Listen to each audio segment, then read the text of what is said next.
Hey there, I know that when you think about putting your house on the market, you think about big things, upgrades, major renovations, it looking like it's more modern maybe than it was when you bought it.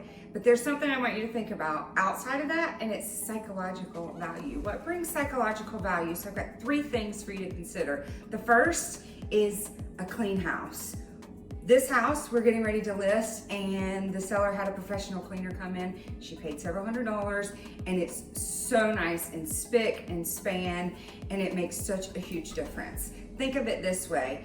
If you go to a hotel and you go in and the bed is made, but it's just kind of thrown up, it's neat, but it's not great. There's an inch of dust on the countertops, or the towels aren't put away properly. But then your friend across the street is staying at a very similar hotel, similar price, but it's near perfection. No dust, the corners on the bed are tight, everything is tidy and put in its spot. Which are you going to choose to stay in if almost everything is equal?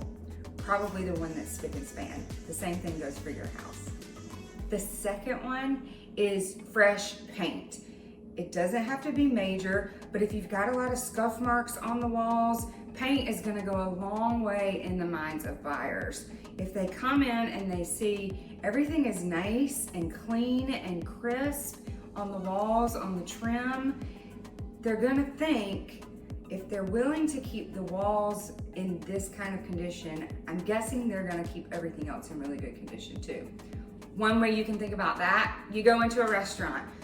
The restaurant, it's fine, it's neat, but it's not, again, perfection. There's scuff marks on the walls. Maybe it's got the drop ceilings and there's condensation marks on those ceilings where the air conditioning comes out. You go to the one across the street, similar price, similar style food, but you don't have the condensation marks on the ceilings. You don't see scuff marks on the wall. If they're gonna take care of their walls and their ceilings, they're probably neat and clean in the kitchen. Same thing applies to your house. The third thing that I want you to think about, smell. One of the biggest turnoffs can be pet odor or food odor. So if you're not living in your house, makes it a little easier, right? When you go to sell it, put in some neutral smelling plugins, and that can really go a long way. If you still smell pet odor, maybe you had a dog, get the carpets professionally cleaned. Little things, again, if someone walks in and they smell that odor, they're going, God, if they didn't care about this, what else didn't they care about?